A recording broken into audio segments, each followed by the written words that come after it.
League അണികളുടെ താല്പര്യം പോലെ നേതൃത്വം PK നവാസിന് സീറ്റ് നൽകുമോ? അതുപോലെ ഷാഫി ചാലിയത്തിനും ലീഗ് അണികൾക്ക് വലിയ താല്പര്യമുണ്ട്. ഹമീദ് മാസ്റ്റർ മോശമായിട്ടില്ല, നല്ലൊരു MLA ആയിട്ട് പേരെടുത്ത ആളാണ്. പക്ഷെ മിക്കവാറും ലീഗിന്റെ ടൈം വ്യവസ്ഥ അനുസരിച്ച് അദ്ദേഹം മാറാനുള്ള സാധ്യത ഉണ്ട്. പിന്നെ മാറൂലെന്ന് അദ്ദേഹത്തിന് ഒരു മന്ത്രി സ്ഥാനത്തിനുള്ള സാധ്യത ഉണ്ടെന്നും നല്ലൊരു സംഘാടകനാണെന്നും അതുകൊണ്ട് അദ്ദേഹത്തെ തന്നെ അവിടെ നിർത്തുന്നു പല സിദ്ധാന്തങ്ങൾ പറഞ്ഞു കേൾക്കുന്നുണ്ട്. ഏതായാലും ലീഗ് അണികൾക്ക് PK നവാസിന്റെ വരവ് വലിയ താല്പര്യമുണ്ട്. അത് എന്താന്ന് വീഡിയോയിൽ അവസാനം പറയാം. പിന്നെ ഏതായാലും ഇപ്പൊ കഴിഞ്ഞകാല ഇലക്ഷന്റെ ഒരു ഇത് നോക്കുക.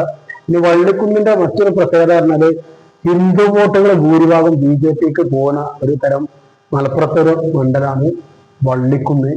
അതുപോലെ വള്ളിക്കുന്നിൽ പെട്ട പെരുവള്ളൂരിലൊക്കെ ഇടതുപക്ഷത്തിന് എന്തില്ല, സീറ്റില്ല. പക്ഷെ BJPക്ക് ഒരു സീറ്റുണ്ട്. അങ്ങനത്തെ ചില പോക്കറ്റുകൾ BJPക്ക് ശക്തമായ വോട്ട് ബാങ്കുള്ള പോക്കറ്റുകളാണ് വള്ളിക്കുന്ന്. വള്ളിക്കുന്നില് 2016 ഹമീദ് മാസ്റ്റർ ആയിരുന്നു. 59,720 43%. പിന്നെ LDF OK തങ്ങള് 34%, BJPക്ക് 16%. 22,887 എന്ന് പറഞ്ഞാല് ഹിന്ദു വോട്ട് ബാങ്കിന് നല്ലൊരു ശതമാനം BJP നേടിയുമ്പോൾ അതിന്റെ ക്ഷീണം സ്വാഭാവികമായിട്ടും ഇടതുപക്ഷത്തേക്കാണ്. കാരണം അതിന് ഒരുപാട് കാരണങ്ങളുണ്ട്. ഇപ്പോ ലീഗില് കാലാകാലങ്ങളായി പല പ്രശ്നങ്ങൾ കൊണ്ട് തെറ്റിപ്പിരിഞ്ഞ് പോകുന്ന ആൾക്കാരെ വോട്ട് മറ്റുള്ളവർക്കൊക്കെ പോകുമ്പോഴും അതിന്റെ ഗുണം ഇടതുപക്ഷത്തിന് കിട്ടാത്തതിന്റെ കാരണം ഓരോ വർഷം തോറും പ്രത്യേകിച്ച് ഇവരൊക്കെ BJPയിലേക്ക് ഇടതുപക്ഷത്തുനിന്ന് പോകുന്നുണ്ട്. അത് പ്രത്യക്ഷത്തിലില്ലെങ്കിലും വോട്ട് കൊണ്ടൊക്കെ നഷ്ടപ്പെട്ടുകൊണ്ടേ ഇരിക്കുന്നുണ്ട്. അതുകൊണ്ടാണ് ഈ ഒരു ഇത്രയൊക്കെ ഇങ്ങനെ ഇവിടെ സംഭവിക്കുന്നുണ്ട്. പിന്നെ UDF 2021 71,823 ഇത് കണ്ടില്ല, ഭയങ്കരമായ കുതിച്ചാട്ടം. അതായത് കാരണം എന്താ വെച്ചാല് ഇടതുപക്ഷം അതിശക്തമായിട്ട് അവിടെ കഴിഞ്ഞ പ്രാവശ്യം പ്രവർത്തിച്ചു, സ്ക്വാഡ് വർക്കും കാര്യങ്ങളൊക്കെ. അപ്പോ സ്വാഭാവികമായിട്ടും ലീഗിന്റെ കാഡർ സിസ്റ്റം ഉള്ള സ്ഥലമാണ്. ലീഗ് അതിന്റെ ഇരട്ടി പ്രവർത്തനം കാഴ്ചവെച്ചപ്പോൾ ഇവിടെ ശക്തമായ പോളിംഗ് നടന്നു. അപ്പൊ നല്ല വോട്ടിംഗ് പെർസെന്റേജ് കിട്ടി, ഇടതുപക്ഷത്തിനും കൂടി UDFനും കൂടി. പക്ഷെ BJPക്ക് നല്ലൊരു ശതമാനം കുറഞ്ഞു. ഈ കുറഞ്ഞത് കിട്ടിയിട്ടുണ്ട് ഇടതുപക്ഷത്തിനാണെന്നും ഇടതുപക്ഷം BJPയും തമ്മിലുള്ള അന്തർധാര ഉണ്ടെന്നും UDF ആരോപിക്കുന്നത്. കേരളത്തിൽ അന്തർധാര നടന്നൊരു മണ്ഡലമാണ് വള്ളിക്കുന്ന് എന്നൊക്കെ പറയുന്നത് ആരോപണമാണ്.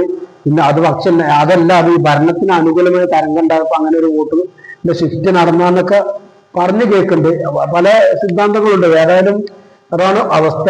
BJPക്ക് കഴിഞ്ഞ പ്രാവശ്യം പീതാംബരൻ എന്ന ആൾ അനുസരിച്ച് 19,853 വോട്ട്, അത്യാവശ്യം തിരക്കടില്ലാത്ത വോട്ട് ബാങ്ക് ഉണ്ട്. നമ്മൾ ഈ പ്രാവശ്യത്തെ അവസ്ഥ പറഞ്ഞാല് ഈ പ്രാവശ്യം ജയത്തിന്റെ കാര്യത്തിലൊന്നും സംശയമില്ല. മുസ്ലിം ലീഗിന് വളരെ ഈസി ഷുവർ സീറ്റാണ്. കാരണം ഇടതുപക്ഷം കഴിഞ്ഞ പ്രാവശ്യമൊക്കെ അങ്ങേയറ്റം പരിശ്രമം നടത്തിയതാണ് ഈ കണ്ട ഒരു ഇത്. അപ്പോ ഇടതുപക്ഷം പരിശ്രമം നടത്തുമ്പോൾ ലീഗ് അതിന്റെ അതിവേറെ ശക്തിയിൽ പരിശ്രമം നടത്തും. അവർക്ക് അതിനുള്ള കഴിവുണ്ട്. പിന്നെ വോട്ടർമാർക്ക് മുന്നിലൊക്കെ അവിടെയൊക്കെ വള്ളിക്കുന്നിലൊക്കെ ഈസി ആയിട്ട് ലീഗർക്ക് ചെല്ലുക. കാരണം ഒരുപാട് ചാരിറ്റി ഇതൊക്കെ നടക്കുന്ന സ്ഥലങ്ങളാണ്. അപ്പോ എന്താണ് പറയാ, വളരെ ഈസി ആയിട്ട് ചെല്ല, ഒരു നാണക്കേടൊന്നും ഉണ്ടാവില്ല. അങ്ങനത്തെ ഒരു സാഹചര്യമൊക്കെ ഉള്ള സ്ഥലമാണ് വള്ളിക്കുന്ന്. എല്ലായിടത്തും അങ്ങനെ തന്നെയാണ്. അപ്പോ ചുരുക്കി പറഞ്ഞാല് PK നവാസ് അദ്ദേഹം ആ മണ്ഡലത്തിന്റെ ആളാണ്. ഇപ്പൊ കേരളത്തിലെ അറിയപ്പെട്ട യുവജന നേതാക്കളില് എല്ലാ പാർട്ടിയിലും വെച്ച് നോക്കുമ്പോൾ ഒരു 3 ആളെ എടുത്താല്, ഒരു 3-4 എടുത്ത ആൾക്കാരെ മൊത്തം പാർട്ടിയിൽ എടുത്താൽ അതിൽ ഒരാള് PK നവാസാണ്. അത്യാവശ്യം ഒരു എന്താണ് പറയാ, ചാനൽ ചർച്ചകളിലൊക്കെ വളരെ സജീവമാണ്. നല്ല ക്ലാരിറ്റിയിൽ സംസാരിക്കുന്ന ആളാണ്. പാർട്ടി അണികൾക്കിടയിൽ വളരെ താല്പര്യമുള്ള ആളാണ്. അതുപോലെ തന്നെ ഷാഫി ചാലിയും കുഴപ്പമൊന്നുമില്ല. ഷാഫി ചാലിയും തൊട്ടടുത്ത ബേപ്പൂർ മണ്ഡലത്തില് ഈ വള്ളിക്കുന്നിനോട് ചാരി നിൽക്കുന്ന ഒരാളാണ്. നാട്ടുകാരനല്ല എന്നൊന്നും പറഞ്ഞുകൊണ്ടുള്ള പ്രശ്നം വരില്ല. PK നവാസിന് നാട്ടുകാരെന്നുള്ള ആനുകൂല്യമുണ്ട്, പാർട്ടി അണികളുടെ പിന്തുണയുണ്ട്, അണികളെ ആഗ്രഹമുണ്ട്. അണികളെ ആഗ്രഹം എന്ന് പറയുമ്പോൾ ഒരു ഇതാണ്. പക്ഷെ ഹമീദ് മാസ്റ്റർ മോശമാണെന്നൊന്നും പറഞ്ഞില്ല. അത്യാവശ്യം ജനകീയനായൊരു MLA ആണ്, നല്ല ഒരു സംഘാടകനാണ്.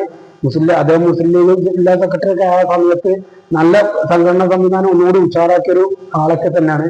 വള്ളിക്കുന്നിലെ റിസൾട്ടിനെ കുറിച്ച് ആർക്കും പ്രത്യേകിച്ച് ഇലക്ഷൻ അനുവദിച്ചതിന്റെ ആവശ്യമില്ല. പ്രത്യേകിച്ച് ഇപ്പൊ ഭരണവിരുദ്ധ തരംഗമാണ്. സ്വാഭാവികമായിട്ടും UDF തന്നെ ജയിക്കുള്ളൂ. അതിനിപ്പോ പ്രത്യേകിച്ച് ഭയങ്കരമായ അറിവൊന്നും വേണ്ട. അപ്പൊ ഇതാണ് ഇത്. PK നവാസ് തന്നെ ആയിരിക്കും എന്നാണ് പലരും പറഞ്ഞു കേൾക്കുന്നത്. കൃത്യമായി അറിയില്ല. കാരണം ഈ മുസ്ലിം ലീഗ് 3 ടൈം വ്യവസ്ഥ കർശനാക്കുകയാണെങ്കിൽ മിക്കവാറും PK നവാസ് തന്നെയായിരിക്കും. അപ്പോ പിന്നെ BJPക്ക് ഇത്തവണ ആരും തീരുമാനിച്ചില്ല. LDFന് ഇനി IL തന്നെ മത്സരിക്കാന്ന് അറിയില്ല. പിന്നെ എല്ലില്ലാത്ത വേറെ ഒരു അയ്യല്ല അതുണ്ട്.